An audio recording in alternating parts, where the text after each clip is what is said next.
Nós estamos num tempo muito poderoso, numa série incrível, Deus e o Dinheiro. E como é bom saber que o Senhor tem nos dado graça para falar de um tema tão importante. Jesus disse que veio para trazer vida e vida em abundância. E quando pensamos sobre isso, nós pensamos na vida que queremos viver em Cristo Jesus.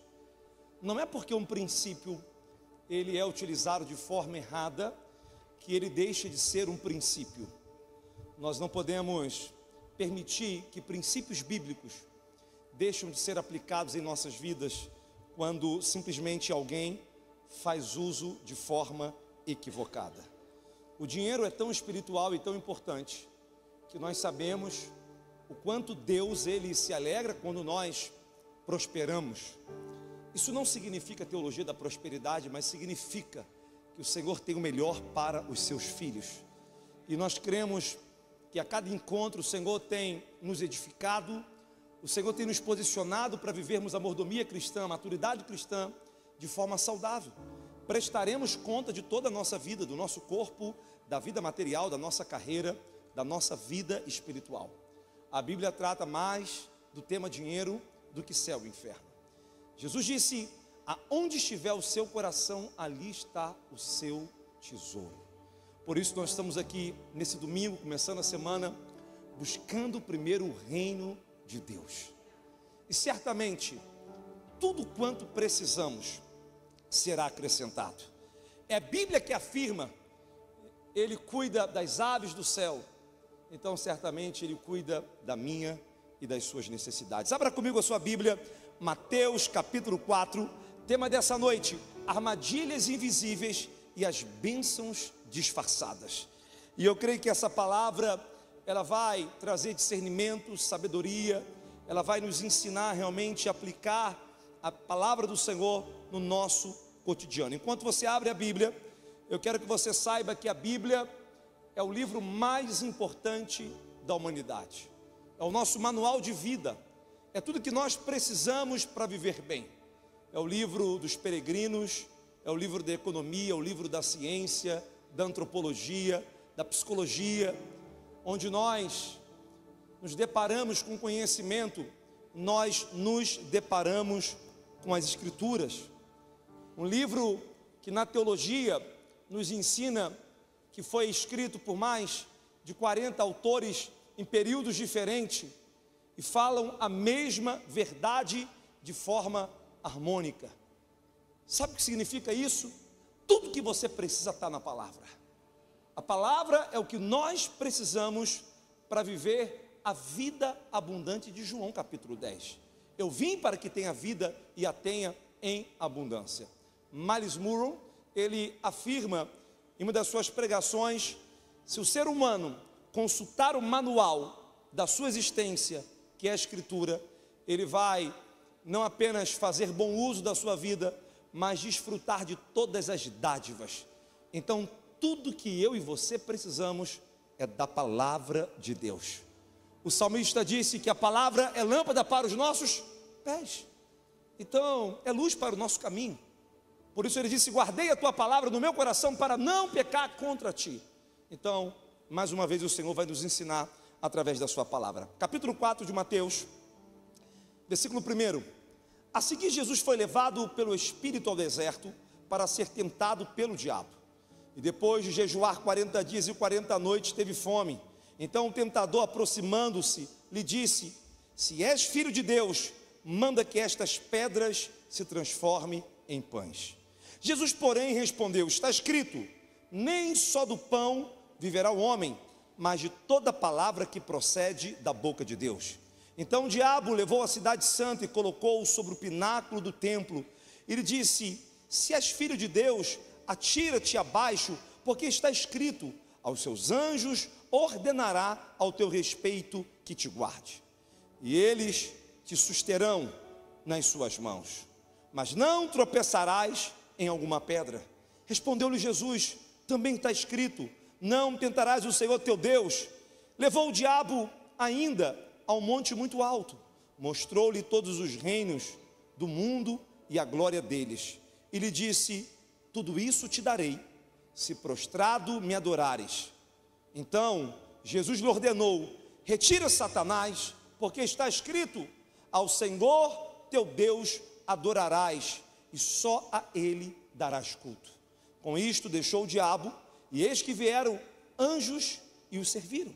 Eu quero ler ainda alguns versículos, eu quero a sua atenção. Ouvindo, porém, Jesus que João fora preso, retirou-se para Galiléia, e deixando Nazaré, foi morar em Cafarnaum, situado à beira-mar, nos confins de Zebulum e Naftali, para que se cumprisse o que fora dito por intermédio do profeta Isaías: terra de Zebulum, terra de Naftali, caminho do mar além do Jordão, Galiléia dos gentios. O povo que jazia em trevas viu grande luz, os que viviam na região à sombra da morte, resplandeceu-lhes a luz. Daí por diante passou Jesus a pregar e a dizer: arrependei-vos, porque está próximo o reino dos céus. Caminhando junto ao mar da Galiléia, viu dois irmãos, Simão, chamado Pedro, e André, que lançavam as redes ao mar, porque eram pescadores, e disse-lhes: vinde após mim, e eu vos farei pescadores de homens. Então lhes deixaram imediatamente as redes e o seguiram. Passando adiante, viu outros dois irmãos, Tiago, filho de Zebedeu, e João, seu irmão, que estavam no barco em companhia de seu pai, e consertando as redes, chamou-os. Então eles, no mesmo instante, deixando o barco e o seu pai, o seguiram. Percorria Jesus toda a Galiléia, ensinando nas sinagogas e pregando o evangelho do reino, curando toda sorte de doenças e enfermidade entre o povo. E a sua fama correu por toda a Síria. Trouxeram-lhe então todos os doentes, acometidos de várias enfermidades, tormentos, endemoniados, lunáticos e paralíticos, e ele os curou. E toda a Galiléia, Decápolis, Jerusalém, Judeia e da além do Jordão, numerosas multidões o seguiam. Pai, obrigado pela tua palavra, obrigado por essa noite tão poderosa, obrigado porque o Senhor fez desse dia um dia para ministrar os nossos corações e mudar completamente a nossa mentalidade. Fala conosco, nós oramos no nome precioso de Jesus. Diga comigo: armadilhas invisíveis e bênçãos disfarçadas. Eu confesso que todas as vezes que preparo um sermão, o tema vem a partir do texto, mas esse especificamente, isso não é comum. Primeiro veio o tema e depois veio o texto. E quando pensei em alguns textos para compartilhar esse tema que faz parte da série que nós estamos ministrando, no primeiro momento eu não imaginei que iria meditar com vocês no Evangelho de Mateus capítulo 4, que relata a tentação de Jesus. Eu pensei que iria compartilhar um pouco sobre a instrução de Paulo a Timóteo, para que estivesse atento, como aqueles que muitas vezes na tentativa de se enriquecer caem em grandes armadilhas. Mas de repente o Senhor me fez olhar para esse texto e entender que existem tantas armadilhas invisíveis quanto bênçãos disfarçadas. E a primeira coisa que eu quero destacar para vocês é que Jesus é levado para o deserto logo após o seu batismo. Interessante que não é fruto da sua própria escolha e nem mesmo consequência dos seus próprios erros. A verdade é que Jesus cumpriu o seu ministério como homem e ele foi perfeito e ele nunca pecou. Muitos desertos existem na nossa vida porque nós entramos. Outros desertos são consequências de alguns erros, de circunstâncias, daquilo que nós permitimos. Mas nem todo deserto nós entramos pelos nossos erros. Existem desertos na nossa vida que é o próprio Deus que nos convida. E nesse caso especificamente a Bíblia diz que então Jesus foi levado pelo Espírito ao deserto para ser tentado pelo diabo. E essa é a primeira coisa que você precisa entender nessa noite. Desertos são ambientes onde muitas vezes Deus nos ensina algo. Nem sempre deserto é obra do inimigo. Deus nos conduz para elevar o nível de maturidade, para adestrar a nossa vida, nos preparar, para que nós possamos descobrir realmente os seus propósitos. A verdade é que o inimigo pode até mesmo preparar armadilhas invisíveis em desertos, os quais Deus nos permite viver. E o objetivo dele, sem dúvida, é nos fazer perder a dimensão do nosso propósito. Mas Deus, ele também prepara em ambientes hostis bênçãos disfarçadas, ou seja, promessas as quais se cumprirão, e muitas vezes nós não nos damos conta, não temos a capacidade de discernir. Então, nem toda dificuldade é retrocesso, nem todo deserto é problema. Você precisa discernir cada ambiente que nós enfrentamos, porque pode existir o que nós estamos chamando nessa noite das bênçãos disfarçadas. E a primeira coisa que nós aprendemos aqui nessa noite é que muitas vezes Deus nos atrai a ambiente. Há um homem na Bíblia chamado Oséias, que ele foi chamado a um lugar chamado Acor, que no hebraico significa desgraça, e ele foi atraído àquele ambiente porque Deus desejava falar ao seu coração. O que nos leva a perceber que muitas vezes nós precisamos estar atento àquilo que Deus quer fazer. Jesus então entra no deserto, e nesse deserto, embora existia ali armadilhas invisíveis, também existia ali as bênçãos disfarçadas. Nessa noite Deus vai nos dar graça para discernirmos não só as armadilhas do inimigo, mas para descobrir quais são as bênçãos disfarçadas que o Senhor tem sobre nós.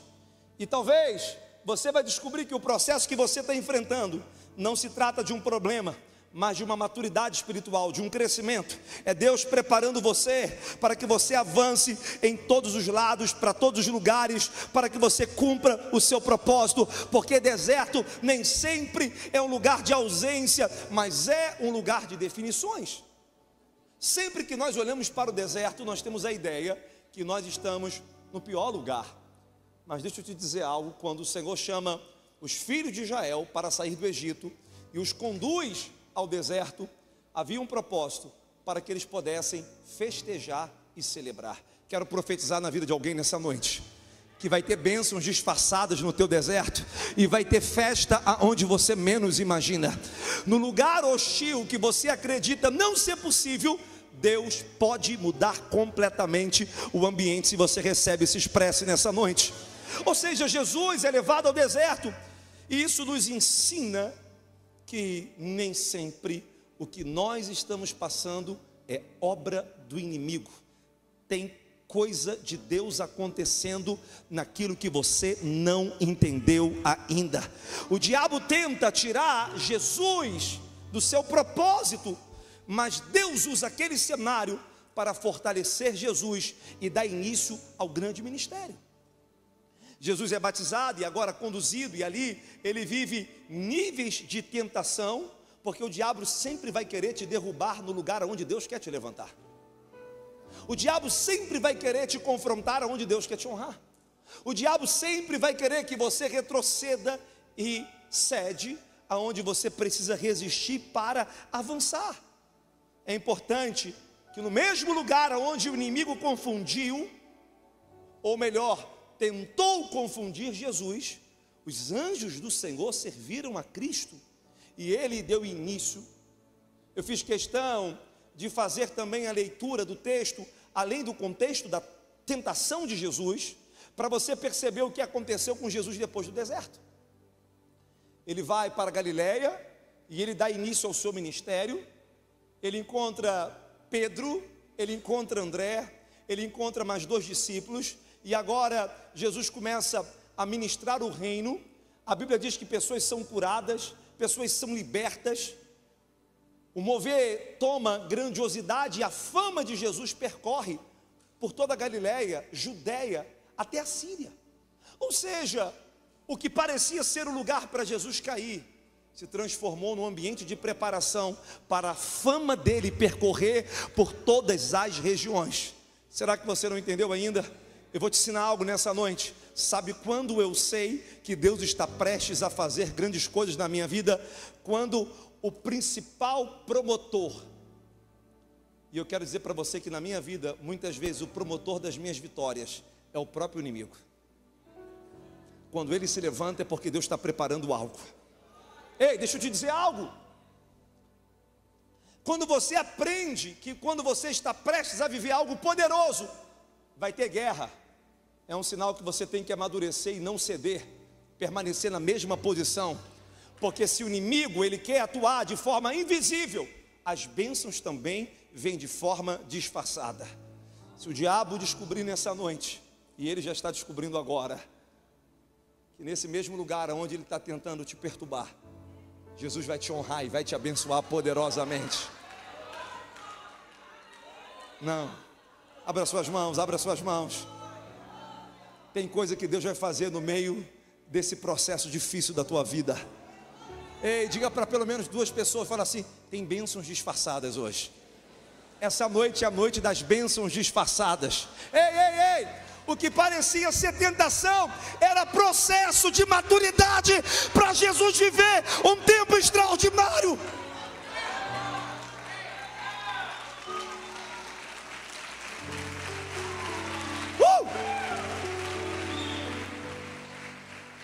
Ei, deixa eu te dizer algo aqui. Jesus, eu quero entrar na mensagem, mas me permita contextualizar as 3 tentações. Jesus é tentado em áreas que ele precisava amadurecer para dar início ao ministério. O que você está passando agora é para que você seja forjado plenamente para viver todas as promessas. Foram os primeiros textos após a tentação que ele dá início à comissão dos seus discípulos. Imediatamente os milagres começam a acontecer.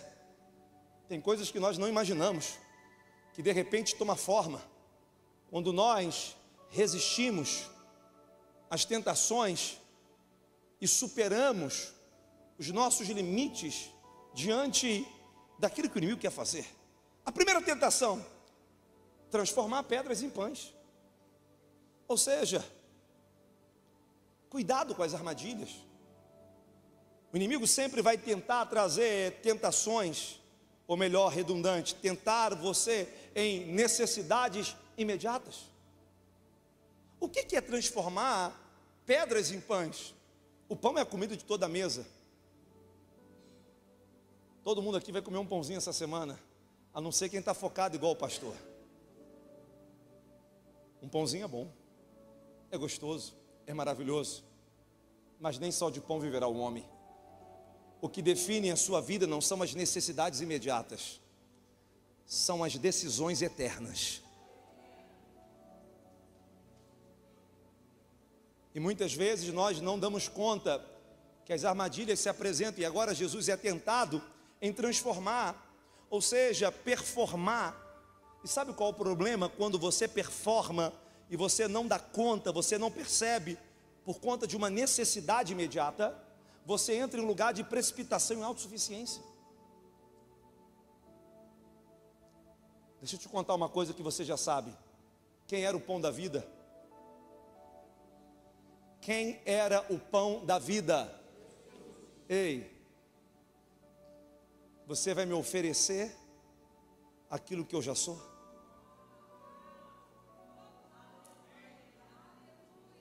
Você quer me entregar aquilo que já é meu? O diabo quer trabalhar no tempo para que você se precipite. São armadilhas. Depois ele diz: vem cá, suba no lugar mais alto, pináculo do templo.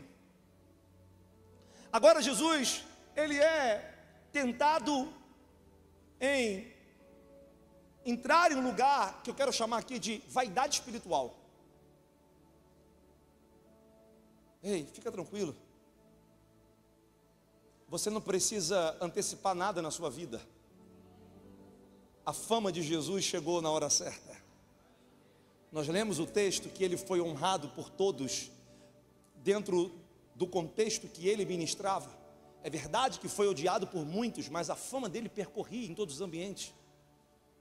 Não permita que o inimigo coloque você em um lugar que não é a hora. Quando chega a nossa hora, é o próprio céu que anuncia. Jesus é o mesmo que desceu ao inferno e subiu ao lugar mais alto. O inimigo queria naquele momento levá-lo a um lugar para revelar poder, fama fora do tempo. Poder e fama fora do tempo é prisão. É como dinheiro na mão de quem não está preparado. É como relacionamento para quem não tem maturidade. É como empresa para quem nunca empreendeu no CNPJ de uma pessoa. Só que são as armadilhas. A terceira armadilha, o diabo propõe adoração como atalho do sucesso. Se me prostrarem, me adorar, você tem que entender uma coisa: nada na vida é mais importante do que a tua devoção a Deus. Nenhum sucesso na vida pode tirar você do culto de domingo. Nenhum sucesso na tua vida pode tirar você do teu devocional. Nenhum resultado da vida modifica esse lugar de adoração que é exclusiva a Deus. A tentação do atalho do sucesso é que você alcance resultados quebrando princípios, adorando outros deuses, a própria carreira, batendo no peito falando: eu sou tão bom o suficiente. Não, é bondade dele. E agora Jesus, ele consegue manter o seu foco em todo o processo. E agora ele também revela não apenas as tentações, as armadilhas disfarçadas. E pare para pensar, o inimigo estava oferecendo tudo que já era de Jesus.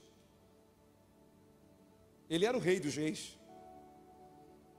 Senhor dos senhores, Senhor de todas as coisas, governando sobre tudo.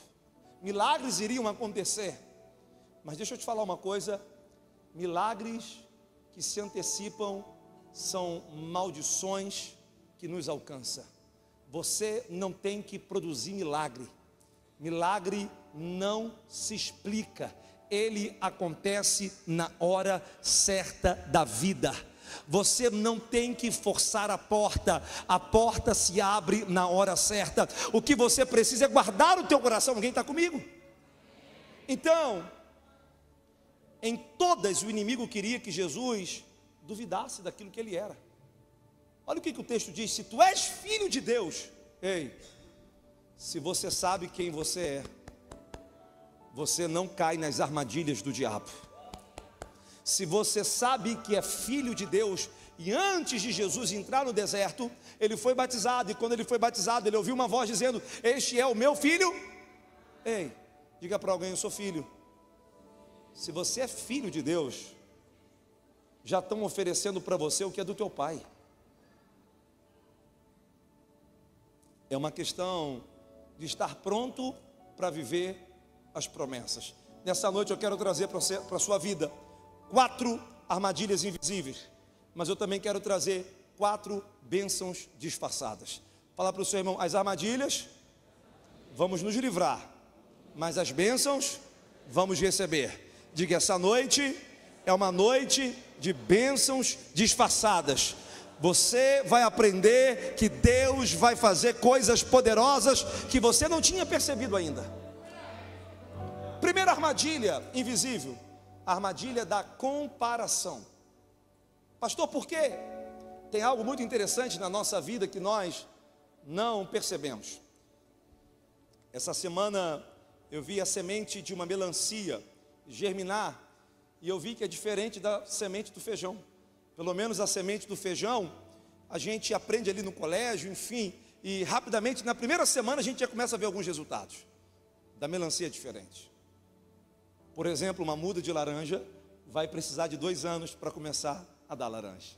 Demora, mas depois chega a dar até 10 caixas de laranja. E você tem aquela árvore solidificada por 30 anos, às vezes até mais. Sabe por que a gente se compara? Porque a gente não respeita o tempo de Deus germinar a semente na nossa vida. Você está olhando o resultado do outro e está esquecendo da semente que Deus está germinando dentro de você. Então, nós olhamos e somos atraídos pelo resultado da vida alheia. Alguém tem um casamento maravilhoso, alguém conquistou um carro, alguém viveu isso, mas a sua semente está ali. Eclesiastes 11, lança o teu pão sobre as águas, porque depois de muitos dias o achará. Então, não se compare, tua semente já está no solo e já está germinando. Mas não aconteceu. Ei, o reino de Deus é invisível. Jesus disse: é como um homem que sai a lançar a semente, e depois, ao retornar, a semente frutifica, sem saber o que aconteceu. Mas a verdade, existe um processo, e o que o inimigo faz é colocar você dentro dessa armadilha da comparação. Lucas 12:15, a vida de um homem não consiste em abundância dos bens que possui. O texto não denuncia que nós não devemos ter bens, mas o que o texto diz, que a vida não consiste nisso. Você não é o carro que você tem, você não é a casa que você tem, você não é a carreira que você tem, você é o filho de Deus. A comparação é uma lente distorcida, que faz enxergar o outro como referência. E sabe, a gente vive num mundo de tantas influências. Deixa eu te falar uma coisa aqui, ninguém vai ficar ferido comigo nessa noite, você não vai entrar na isca de Satanás. Ei, seja você, seja autêntico nas redes sociais, seja autêntico no seu estilo de vida, coloca a roupa que você gosta, pinta o cabelo do jeito que você gosta de pintar, tenha a sua própria identidade, seja como os nossos adolescentes, originais. Era para vocês gritarem agora, os adolescentes. Por quê? Porque a gente está sempre olhando a referência do outro. Tudo bem, pessoas nos inspiram, pessoas nos abençoam, carreiras abençoam a nossa vida. Sabe, você tem tanto coach na internet que você já não ouve mais Deus. Eu adoro coach, por favor, eu gosto de coach, eu gosto de treinador, eu gosto de mentor, mas calma aí. Não tem como a gente entrar em um lugar de comparação. O tempo de Deus na tua vida é diferente do meu. Só fala para alguém assim: dá uma olhada para as tuas sementes, elas vão acontecer. O problema é que nós queremos o resultado do outro, e isso é uma armadilha que muitas vezes nós não vamos dar conta. Entenda uma coisa: a comparação transforma propósito em competição. Deus não pode usar você enquanto você está preso ao chamado de outra pessoa, à empresa de outra pessoa, ao ministério de outra pessoa. Não, pessoas podem compartilhar, nos ensinar, dividir experiência, a gente aprende. Ei, mas seja você, fale para alguém, seja você. A sua vida, diga, a sua vida tem sementes de Deus e vão acontecer. Segunda armadilha, a armadilha da falsa segurança. Provérbios 11:28 diz que quem confia em riquezas cairá. Pastor, eu estou vivendo o meu melhor momento porque eu estou bem empregado. Então quer dizer que o teu melhor momento é porque você está empregado? Estar empregado é bom, mas a minha confiança não está no emprego. Eu estou no meu melhor momento porque acabei de fazer uma viagem, e no dia que não tiver viagem, casamento acabou? Tudo bem que hoje eu vou liberar a lua de mel aqui em níveis altíssimos, eu vou profetizar aqui que Deus vai fazer, mas calma aí, você depende da falsa segurança. O inimigo sempre trabalha em um lugar onde nós colocamos a nossa confiança nas coisas. A nossa confiança está em Deus.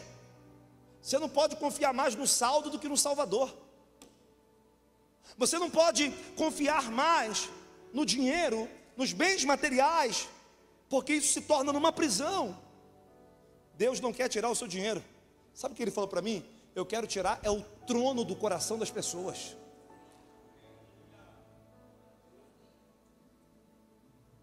Ei, eu vou te ensinar pela última vez: não corra atrás de dinheiro, corra atrás de Deus, e o dinheiro vai correr atrás de você. Pare de loucura. Você não aprendeu ainda que as bênçãos do Senhor as bênçãos do Senhor, se ouvir atentamente a voz dele. O dinheiro vai pular na tua carteira hoje bancária. Recebe, meu irmão. As portas vão bater na sua mão, não é a sua mão que vai bater nas portas. A porta fala assim: ei, chegou a hora. Por quê? Porque a nossa confiança está no Senhor. Isso é uma armadilha. Jesus sabia quantos dias ia ser tentado no deserto? Ele não sabia. Embora foi tentado 40 dias, ele não sabia quantos dias seria tentado. Ele poderia falar: não, eu vou produzir um pãozinho aqui. Ei, aonde Deus aponta, Ele paga a conta. Aonde Deus, sabe, Ele permite você estar, Ele cuida. Agora, o que a gente precisa? Confiar no Senhor. São armadilhas. Terceira armadilha, a armadilha da distração. Fala para alguém assim: o diabo não vai tirar o teu foco. Gente, a distração é um ruído espiritual. Eu aprendi isso e tenho aprendido a cada dia.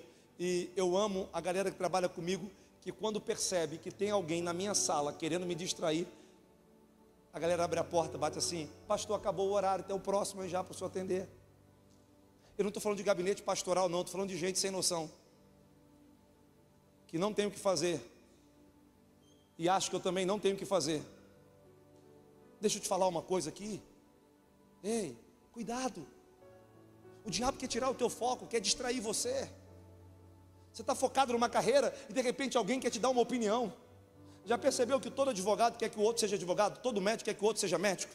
Todo psicólogo quer que o outro seja psicólogo? Todo bancário quer... Ei, fala para essa pessoa: minha carreira quem vai definir é Deus. Eu tenho hora que eu fico apavorado com alguns pais aqui que quer estabelecer carreira hereditária. Não, você tem que fazer isso aqui porque tem tudo a ver com você. Ei, teu filho precisa ser treinado para fazer as escolhas dele. Não é fácil para a gente. Na minha cabeça e da mãe já está tudo definido para Nicole. Eu já sei o que ela vai ser. Eu já escolhi até a faculdade. Se deixar, você quer escolher até o namorado. Se deixar, você quer escolher aonde que vai morar. Não, já está tudo certo. Eu falo: Nicole, você vai morar aqui, a gente vai comprar um apartamento aqui. Sabe que ela fala: eu não quero morar perto de vocês não. Não. Nós devemos instruir os nossos filhos, mas nós não podemos comprometer o futuro deles com aquilo que Deus tem. Mas eu estou falando aqui das armadilhas da distração. Distração é uma anestesia do teu propósito. Eu vou te falar uma coisa para você guardar. Todas as vezes que você está prestes a assinar um contrato, vai alguém te fazer uma proposta. Toda vez que você vai fazer uma boa venda no comércio, vai vir um cliente caroço, que vai olhar a loja inteira e não vai levar nada. Toda vez que Deus quer te abençoar, vai chegar um sem noção dizendo: você não quer entrar no marketing multinível não? Já ouviu falar disso e daquilo? Falei: irmão, estou focado aqui nas minhas coisas. Eu quero profetizar que você não vai ficar anestesiado no teu propósito pela distração. Sabe, o diabo não precisa fazer você cair, só precisa te ocupar com coisas erradas. Aproveita aí, dá uma olhada no seu telefone. E você já é marmanjo demais para ter joguinho no teu telefone. O homem da sua envergadura não é para ter joguinho. Se você está ocupado ainda com videogame, meu filho, a gente precisa criar uma outra versão, Passas 3. Por quê? Porque tem que crescer. Você está comigo ainda? É só coisas da minha cabeça. Eu queria saber como que tem gente para tanto tempo. Eu acho um barato quando eu vejo as pessoas e gastando tanta energia. Eu falo: gente, é tanta gente desocupada, não é possível. O diabo vai querer ocupar você com aquilo que não faz sentido. Quantos recebem isso? Diga amém. Quarta armadilha, vou correr. Quarta armadilha, armadilha da precipitação. Diga, toda promessa precipitada não é promessa, é maldição. Então, se Deus tem promessa para você, você não precisa se precipitar. Toda vez que você tenta adiantar o plano de Deus, você atrasa o teu propósito. Deus não trabalha com supletivo, irmãos. Deus não trabalha com supletivo. Então, não tenta adiantar. Levante suas mãos. Fala, eu repreendo as armadilhas invisíveis na minha vida. Agora vem a parte boa, as bênçãos disfarçadas. Você está comigo, sim ou não? Você está comigo, sim ou não? Bênção disfarçada. Primeira bênção disfarçada, a bênção da espera. Diga para alguém, esperar é bênção. Diga, esperar é bênção. Lázaro esperou, viveu o milagre. Jesus esperou os 40 dias e viveu o milagre. Segunda bênção disfarçada, a bênção da perda. Tem hora que parece que você está perdendo. Louvor, fica esperto, estou correndo, hein? Tem hora que parece que você está perdendo, e na verdade você não está perdendo. Deus está te dando livramento. Deus está fechando a porta errada. Deus está tirando a pessoa errada. Deus está movendo o sobrenatural. A demora de Deus, sabe, ela é uma escola, mas a perda também é uma escola de Deus. A perda é um disfarce do que Deus está cuidando da gente. Você perdeu alguma coisa na sua vida? Você ganhou. Uma coisa que eu aprendi na minha vida, que você só perde o que não é seu.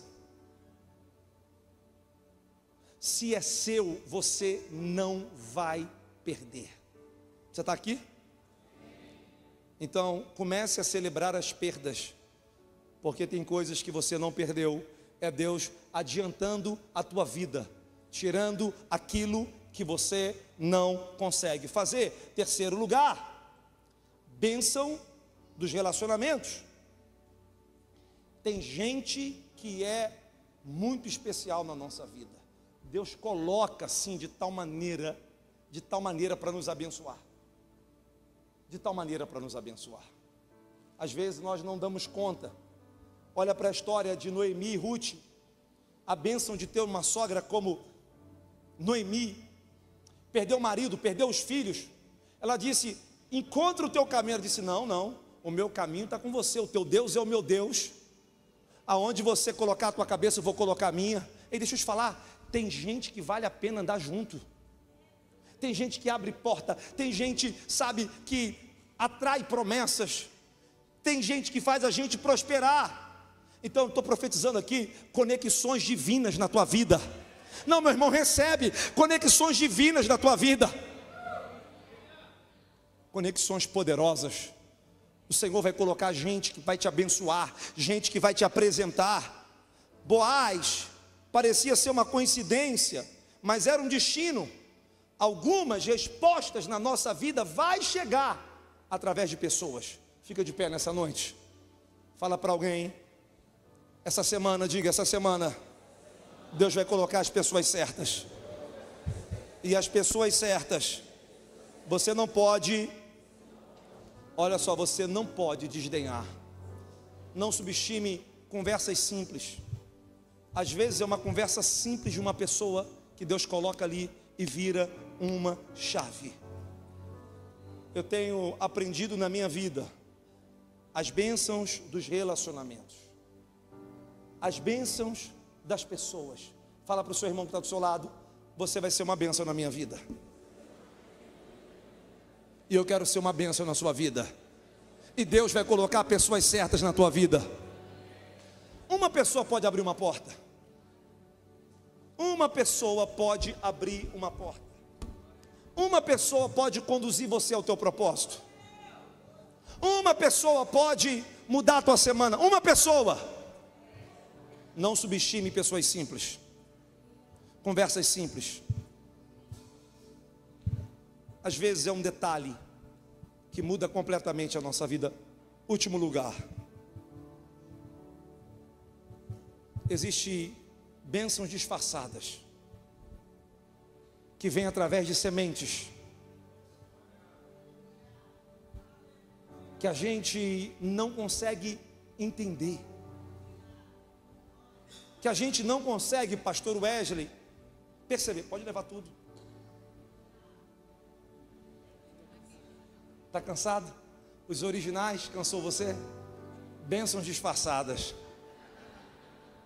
Hoje você está cuidando dos nossos filhos, amanhã você vai cuidar dos seus filhos. Aleluia.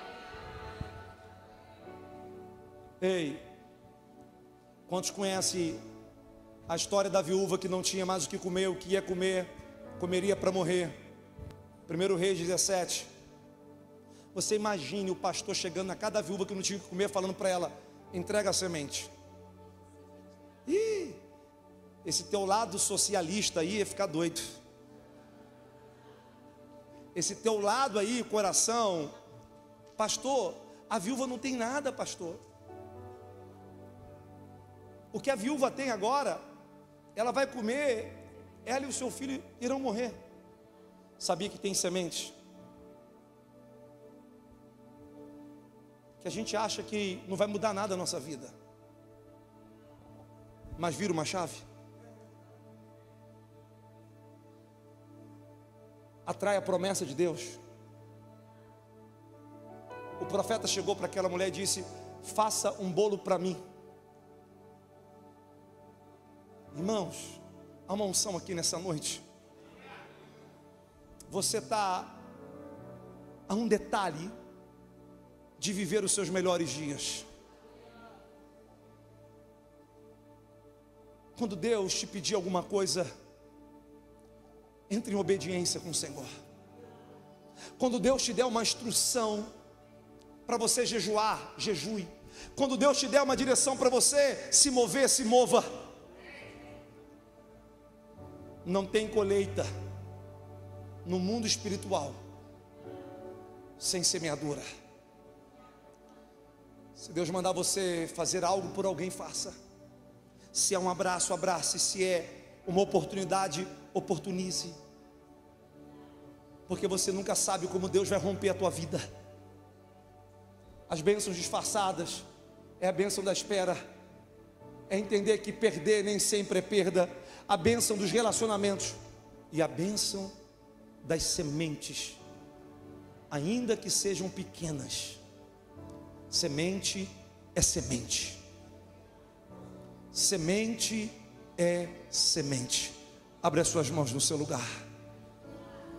Comece a orar para que as bênçãos disfarçadas te alcancem nessa noite. Comece a orar para que o Espírito Santo venha nessa noite e traga sobre você promessas. Vamos, vamos, vamos do teu lugar, vamos.